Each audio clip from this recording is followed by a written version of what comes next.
ndabashuhuje mu izina rya Yesu Kristo umwami wacu kandi mboneyeho n'uyu mwanya rwose kubifuriza pasika nziza.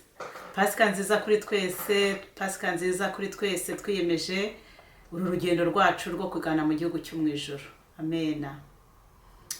Muri iyi minsi ya pasika rero numvise ko twakibukiranya ibyo Yesu yasize avuze mbere yuko apfa, mbere yuko azuka. Yesu yasize avuze ngo iki? Yesu yasize abwiye abigishwa be ngo iki? Yesu yasize atubwiye ngo iki? Tubyibukiranye bene data. Iyo umubyeyi yitabye Imana, abantu bakunda kuvuga se yasize avuze ngo iki? Natwe rero nka Yesu Kristo, umubyeyi wacu, umukiza wacu, murengezi, twibukiranye ibyo yasize avuze mbere yuko apfa, mbere yuko azuka. Yesu yabwiye abigishwa bati ntimugire ubwoba, ntimuhangayike, kuko aho ngiye nigiye kubategura namwe muzabe ariho muba. Tubisoma muri Yohana ibice 14 guhera ku murongo wa mbere kugera kwa 6. Dusome. Haravuga ngo ntimuhagarike imitima yanyu, mwizere Imana nanjye munyizere. Mu rugo rwa data harimo amazu menshi, iyo abadahari mba mbabwiye, kuko ngiye kubategurira ahanyu. Kandi ubwo ngiye kubategurira ahanyu, nzagaruka mbajyane iwanjye, ngo aho ndi namwe muzabeyo. Tomasi yaje kugira ikibazo, arabaza ati, Tomasi, ubwo ni ku murongo wa 5 wo muri Yohana 14. Noneho Toma aramubwira ati, databuja ntituza aho ujya, inzira twayogerwa n'iki? Ku murongo wa 6 Yesu aramubwira ati, ni njye nzira n'ukuri n'ubugingo, ntawe ujya kwa data ntamujyanye. Amen. Ibi niko Yesu yasize abibwiye abigishwa be, ni ijambo natwe ryacu.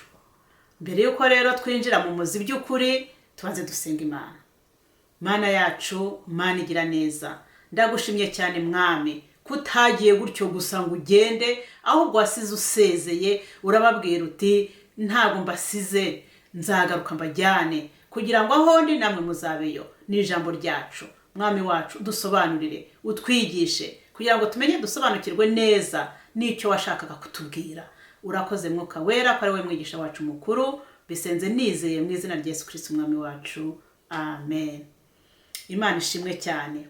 Mwami wacu Yesu Kristo rero yaravuze ati, ndabasezeye, ngiye gupfa, nzazuka, ariko ntibizahira gutyo, aho nzagaruka mbajyane, aho nzaba namwe tuzabana iteka ryose. Amen, amen. Ni ukuvuga ngo iki rero? Ni ukuvuga ngo Yesu amaze gupfa, amaze kuzuka, urugero rwacu narwo rwahise rutangira. Rwahise rutangira, ruvuga ngo twahise dutangira inzira yo kugira ngo tuzabe aho Yesu nawe ari. Hahandi yagiye kudutegurira.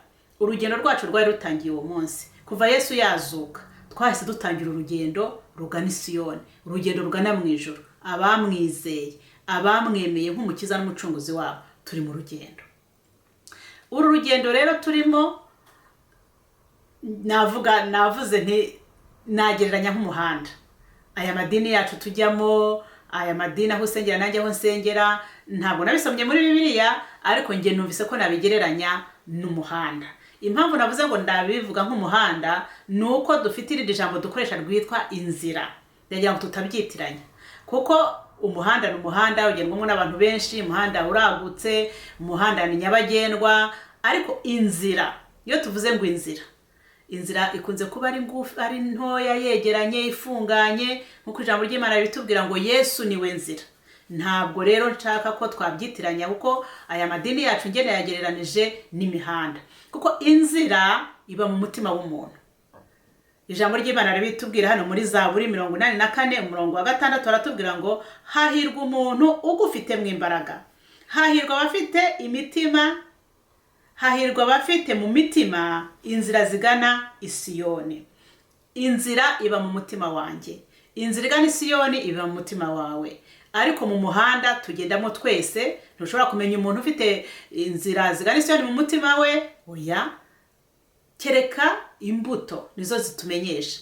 Ari abafite inzira zigana i Siyoni, ari abatafite inzira zigana i Siyoni, tubabwirwa n'imbuto bera gusa. Cyo cyonyine nicyo Yesu yatubwiye ati, muzabamenyera ku mbuto zabo. Imbuto rero nizo zitubwira ati uyu muntu koko afite inzira zigana isiyoni cyangwa ntazo afite. Niyo mpamvu navuze ngo twibukiranye bene data, ndavuga aya madini tujyamo ndayagereranya nk'umuhanda, ni nk'umuhanda tunyuramo. Muri uyu muhanda tujyamo rero abantu banyuramo ari benshi, ariko bose ntabwo ariko bagendera ku muvuduko umwe. Harimo abagenda bihuta, harimo abagenda gake gakeya, harimo n'abihagararira rwose bagasa nk'abahagaze mu nzira babuza abantu gutambuka. Abo bose nibo tugiye kuganiraho, kuko insanganyamatsiko iravuga ngo ntiwemerere umuntu uwo ari we wese akurangaza, ntiwemerere umuntu uwo ari we wese akubuza kugenda ngo ukomeze inzira yawe igana isiyoni. Umuntu muhuriye mu muhanda ntaguteshe umwanya, ntakurangaze ngo aguteshe inzira. Imana idufashe cyane. Tuganire kuri aba bantu. Kuri aba bantu harimo abantu bagenda gake gakeya, akagendera gahoro gahoro gakeya. Kubera iki? Yibwira ko afite umwanya munini cyane, akavuga ati njye mfite umwanya munini cyane nta kinyirukansa, ndagenda gahoro gahoro. Muzirebe nk'abantu batwaye amamodoka nko mu muhanda, abantu batwaye amamodoka, amamoto se, amapikipiki, nayo yabagenda n'amaguru. Abantu ntabwo bagenda ku muvuduko umwe. Harimo abagenda bihuta, akavuga ati ngiye kujya ku kazi, mfite umwanya runaka ndawukoresha neza, gukerekwa ku kazi. Abandi bakaba barimo bitemberera, nta kibirukansa, baragenda birebera ibyo hirya no hino. Abo bantu rero bose baba bari mu muhanda, ugasanga bakerereje wa muntu washaka kwigira ku kazi, ariko iyo abonye akanya amucaho pe akigendera. Amen amen. No mu nzu y'Imana rero niko bimeze. Ntabwo ndi kuvuga uyu muhanda wo ku gasozi, ndavuga mu nzu y'Imana. Mu nzu y'Imana abantu barahari bagenda gakeya. Ni bene ba bantu usanga bavuga umugore wanjye nanyubaha nanjye nzamukunda. Umugore nawe ati umugabo wanjye naba umugabo mwiza, agakora ibyo umugabo agomba gukora mu rugo, nanjye nzamugandukira. Urubyiruko narwo ntirwicecekera, navuga ati nta mpamvu yo kwihambira, ndacyari mutoya, nta mpamvu yo kwihambira. Ariko ndashaka kubabwira ko nimutamatana n'umwami wacu Yesu Kristo, Satani we arabizirikaho, kuko Satani we arihambira, arizirika. Imana idufashe cyane, tumenye abo tugendana, tumenye uko tugenda. Aba bantu bagenda gake gakeya rero ni ikibazo, kuko niba wowe ushaka kwihuta barakubera igisitaza. Ariko twe kubemerera aba bantu bagenda gake, yaba umugabo, yaba umugore, yaba umuvandimwe, yaba inshuti, uwo wari usanzwe wita inshuti, yaba n'umuyobozi. Muri aba bantu mu nsengero bose barahari bameze gutya, ariko twe kubemerera. Hanyuma aba bantu rero hari n'abandi bantu usanga bo bibereye mu rusengero, ariko bameze nk'aho bitemberera. Bameze nk'abitemberera. Ni abantu bavukiye mu rusengero, ni abantu umugore we yagiye umugore yagiye kubona abona umugabo warakijijwe, ahindutse pasiteri, nawe wababaye muka pasiteri, gutyo ibyo pasiteri ntibiburimo. Ariko kuko umugabo wari pasiteri, nawe nyine ni umudamu wa pasiteri, nta kundi yabigenza. Abandi ni babandi umugabo nawe yagiye kubona abona umugore warakijijwe, abonye umugore warakijijwe ati nanjye zajya mu rusengero kugira ngo ntere inkunga umugore wanjye, kugira ngo nshyigikire umugore wanjye. Akaba ari mu rusengero gutyo. Hari n'abandi baza kubera bumvise amakorasi, baje kwirebera inshuti zabo. Mbese ni nk'abantu nyine bari aho ngaho bitemberera, ni ba ntibindeba. Icyo bashinzwe bene abo bantu ni ukureba ibyangirika, ahubwo wasanga kenshi nabo babigizemo uruhare, kuko ni abantu bibereye aho ngaho nyine, biroroshye cyane. Imana idufashe cyane, twe kubemerera bene abantu baturangaza. Hari n'abandi rero noneho bazanwa no kugira ngo barangaze umugenzi, nta kindi bazi icyo bakora. Bene aba bantu bakorana na shebuja uba wabatumye, ari we Satani, umwanzi w'Imana. Bakaza mu rusengero baje kurangaza umukristo, baje kurangaza umugeni, baje kurangaza wa wundi wamaze gufata icyemezo cyo kujya mu gihugu cy'ijuru, kuko yamenye agasobanukiwe neza, aravuga ati aho umwami wa Yesu Kristo, nanjye aho ngaho niho nshaka kuzaba. Wabandi rero bakaza bakavuga ati ntabwo uzajyayo, kuko bategetswe n'umwami wabo bakorera ari we Satani kuza kukurangaza, kuza kukubuza urugendo. Twe kubemerera bene data, twe kubemerera. Ahubwo tubigenze gute? Nubona wa muntu uri kukubeshyera, ukabona wa muntu arimo arakubeshyera, umuntu ari kuguteza ibibazo, umugabo yakuremereye, abana bakuremereye, umugore yakuremereye, jya wibaza iki kibazo. Uyu muntu ntabwo ndi kubwira abantu bo hanze, ndi kubwira abantu bo mu rusengero. abo hanze ntabwo aribo ndi kubwira, aba bantu bose nabo mu rusengero. Umugabo ari mu rusengero, umugore wawe ari mu rusengero, abana bawe bari mu rusengero, ariko barimo barakubera ikisitaza, barimo barakubera ikigusha, barimo barakubera ikibazo, ariko wikemera bakugusha nyine. Bene aba bantu bameze gutyo, babandi navuze bameze nk'abitemberera, babandi navuze bibwira ko bafite umwanya muremure bazagira ibyo bakemura igihe kiracyari kirekire, babandi baza babizi neza ko bashaka kugusha abantu. Niba umuntu asinziriye nawe araguteza ibitotsi, nta kundi nyine. Tumenye tuti aba bantu, uyu muntu ibi bintu akoze ni muntu bwoko ki, twikomereza urugendo. Aba bantu navuze bafite bagenda gake, bameze nkaho ari abantu baba barimo bitemberera, ntago bibareba. Usanga ari ba bantu nyine bivugira bati ijambo ry'Imana ryabasohoyeho. Ijambo ry'Imana ryabasohoyeho hano mu Migani 24 umurongo wa 33 kuri 34, tuhasome mwumve. Haravuga ngo uti henga nsinzire gatoya nihweture kanzinya, kandi nipfunyapfunye nsinzire.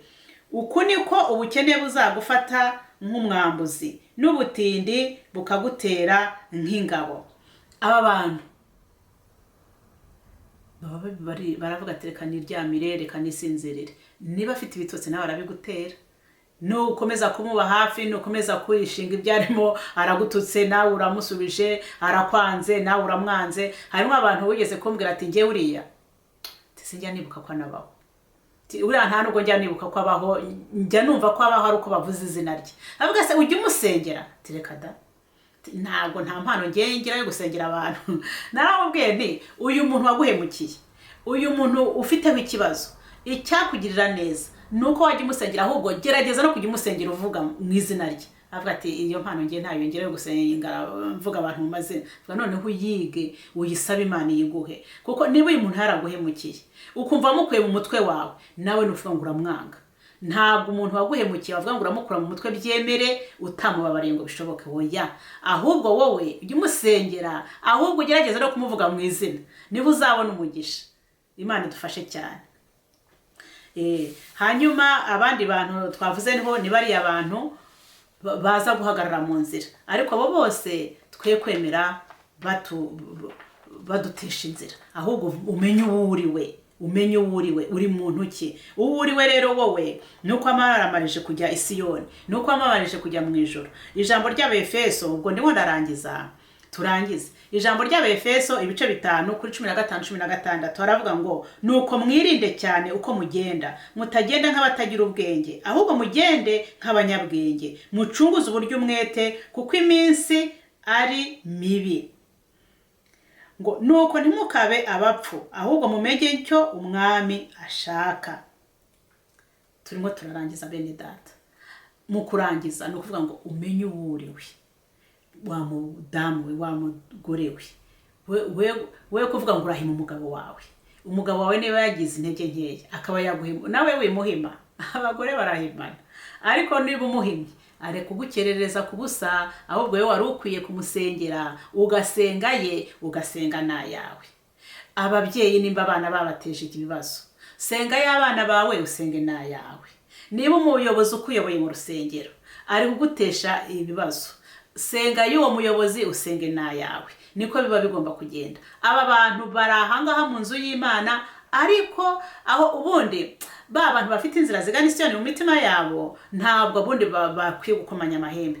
Bagenda baganira ibyiza, bagenda bungurana, bagenda bafashanya. Ariko wa muntu utari kukungura mu by'ubugingo, umenye ko nta nzira zigana Siyoni ziri mu mutima we, ahubwo noneho umusengere, wowe umuheke. Nicyo twahamagariwe bene data. Imana idufashe cyane ngo ducunguze uburyo umwete. Gucunguza uburyo umwete no kuvuga ngo iki? No kuvuga ngo dukoreshe igihe cyacu neza, dukorane n'umwete, ngo kuko iminsi ni mibi. Kuvuga ngo iminsi ni mibi no kuvuga abo mu zindi ndimba bavuga ngo the days are evil. No kuvuga ngo turi mu gihe cya evil, turi mu gihe cya Satani cyo gukora n'imbaraga nyinshi. Noneho ducunguze uburyo umwete rero. Hari ahandi ijambo ry'Imana ritubwira ngo turi mu masiganwa, wirangazwa n'abariya. Niba arangaye nawe akurangaze, twirangazwa nabo, ahubwo dusiganwe, tubasengere, tubababarire batadusabye n'imbabazi. Umuntu aguhemukiye mubabarira ataragomba kuza gusaba imbabazi. Harimo abantu batazi gusaba imbabazi pe. None se niba yisinziririye, niba ari umuntu waje azi neza ko agiye kutangira abagenzi akaba ari wowe murimo, ntabwo azagusaba imbabazi. Ahubwo twe tubabarire bataranadusaba imbabazi. Rero ducunguze uburyo umwete, tumenye icyo umwami ashima, tugire ubwenge. Kubaho Uwiteka nibwo bwenge, kuva mu byaha niko kujijuka. Tugire ubwenge bwo kutamenya gusitazwa n'ibyo ngibyo, ahubwo twebwe tubatambukeho. Nabahaye urugero rwo ku modoka. Ku modoka hari abandi baba bagenda gake gakeya, arimo aritemberera ntacyo bimubwiye. Wowe urimo urajya ku kazi, urimo urasiganwa n'amasaha, uramutambuka aho wigendere. Natwe twariko tubigenza mu nzu y'Imana. Twitambukire, tubareke, twitambukire, tugende. Dukomeze za nzira zigana i Siyoni mu mitima yacu. Niba we nta nzira afite mu mutima we, urumva nukugusha abantu, nukubakomeretsa, nukubasitaza. Imana idufashe cyane. Numva narangiriza aho ngaho. Icyo Imana dushakaho ni ukugira ngo ubwo Yesu Kristo azaba agarutse, uko yadusezeranije ngo ngiye kubategurira hanyu, ngo kwa honde namwe muzaba ariho muba. Dukomeze rero tumutegereze. Amena. Numva twasenga Imana. Mana data, Mana igira neza, ndagushimiye kubw'ijambo ryawe utuganirije uyu munsi. Wasize utubwiye yuko ugiye kudutegurira aho uri ngo natwe tuzabane yo Mana. Ariko muri uru rugendo duhura na byinshi, duhura n'ibituremereye, duhura n'ibitugoye. Mana nziza, ni wowe kudushoboza. Mwami Imana yacu, ni wowe kutubashisha. Ntabwo twakishoboza, ariko nudushoboza Mwami turashobora. Uburane n'ibituburanya Mwami, urwane n'biturwanya Uwera. Ni wowe wenyine, kandi waratubwiye ngo ntabwo uzadusiga twenyine, uzaduha umufasha udukwiriye, umufasha w'Umwuka Wera. Waramuduhaye, waramwohereje Mwami. Ndakwingiza kugira ngo Umwuka Wera tubashishe kandi adushoboze. Urakoze ko wumvise Yesu, bisenze nizeye mu izina rya Yesu Kristo umwami wacu. Amen.